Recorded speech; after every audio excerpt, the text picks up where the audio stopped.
Vocês estão mesmo a fim de descobrir qual a melhor técnica para a gente trabalhar com uma pessoa com AVC? O segredo é que não existe melhor técnica para se trabalhar com AVC. O que existe são técnicas que vão trabalhar coisas específicas, de patologias específicas. Então, quando a gente pensa no AVC, não tem como a gente dizer: ah, essa técnica X é a melhor técnica para eu tratar AVC. Tratar o quê? A espasticidade, a hipotonia, as contraturas, o déficit de marcha, a alteração de equilíbrio. Qual é a questão que a gente está querendo trabalhar? Qual é a condição que a gente está querendo trabalhar? E qual a função a gente está querendo alcançar? É isso que tem que existir na nossa cabeça e tirar essa ideia de coisas muito amplas que vão resolver tudo. Não existe uma técnica que vai resolver tudo. Não existe uma técnica que vai resolver todos os problemas do paciente. Não, a gente fica nessa ansiedade, né? A gente pergunta muito assim: poxa, e o que eu devo fazer? Qual a melhor coisa a ser feita? A melhor coisa a ser feita é ter raciocínio clínico. A melhor coisa a ser feita é avaliar minuciosamente o seu paciente, usando escalas validadas, escalas que te dê algo mensurável. Ao invés da gente dizer só melhorou, se eu te dissesse: olha, eu tô te vendendo aqui uma coisa e isso vai te melhorar. Melhorar em quê? Em qual aspecto? O que é melhorar para mim pode ser diferente de melhorar para você. Então essas palavras, elas são muito subjetivas. A gente tem que passar a ser mais quantificável, mais mensurável.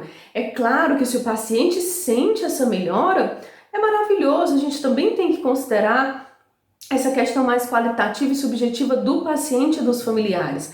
Mas a gente não pode se negar a dar algo mais mensurável. Então não existe uma técnica, um segredo que alguém descobriu que vai resolver todos os problemas do paciente com Parkinson, do paciente com AVC ou do paciente com esclerose múltipla.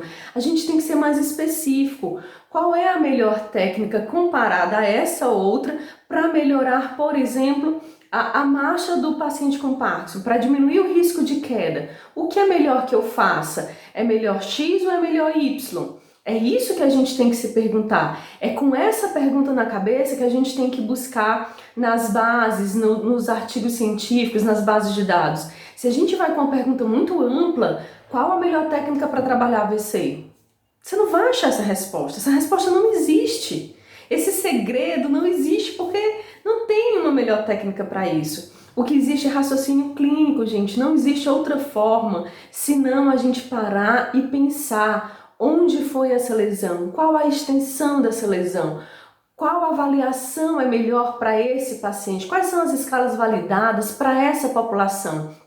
Quanto eu posso mensurar para eu dizer que esse paciente saiu de um estado X para ir para um estado Y?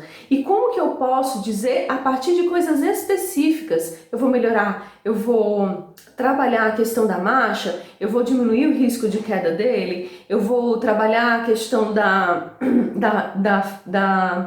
incapacidade funcional, por exemplo, de membros superiores.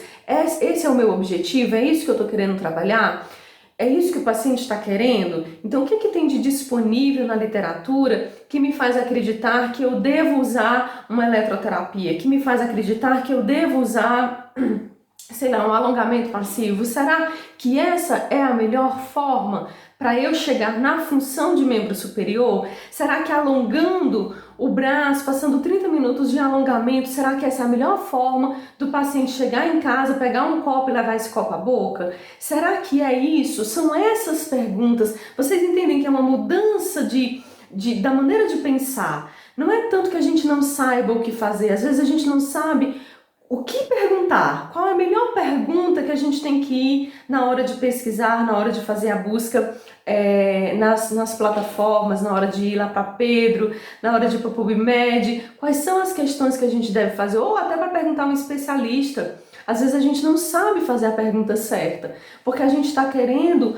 uma coisa milagrosa, né? A gente quer dar resultado, a gente tem essa ansiedade de mostrar para o nosso paciente que ele vai ter melhores condições, que ele vai ser mais independente, que ele vai ser mais autônomo, que ele vai ter condições de cuidar de si mesmo. A gente quer alcançar isso, porque nós estamos compromissados com o nosso paciente, mas às vezes a gente está buscando uma coisa que não existe, que é uma técnica única que resolva todos os problemas. Então não existe isso. Não existe uma técnica única que vai resolver todos os problemas. Existe raciocínio clínico, que passa por conhecer neuroanatomia, que passa por conhecer avaliações validadas e mensuráveis, que passa por ter as melhores intervenções, e aí sim, eu tenho que buscar nos artigos científicos, eu tenho que ter expertise, eu tenho que conhecer o que é que o meu paciente está mais aberto a fazer, eu tenho que contar com a família e com o paciente, com a sua motivação, com aquilo que ele quer. Só assim a gente consegue, de fato, ter os melhores resultados. Porque no fim, gente, para o paciente, sinceramente, pouco importa. Pouco importa se a gente vai usar Bobat, Cabat, se a gente vai usar uma técnica que aprendeu na Alemanha, aqui no Brasil. Não importa, o que ele quer é ter resultado. Não importa o que a gente vai usar para o paciente, escute o que eu estou dizendo, para o paciente, a gente não vende a técnica, não é isso que interessa para ele. Interessa para ele o resultado que ele vai obter ao final. E isso serve para fisioneurofuncional e para qualquer outra área, tá?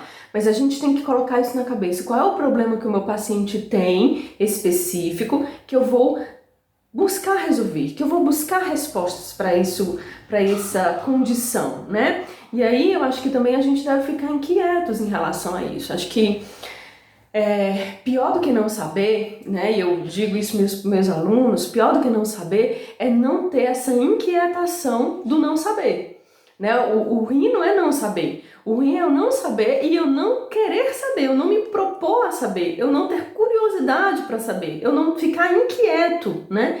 Não ficar incomodado de não saber. Isso sim é realmente ruim, porque isso demonstra indiferença para a consultação do nosso paciente, e é isso a última coisa que ele quer, e seria a última coisa que nós iríamos querer se nós estivéssemos na condição dele, tá certo?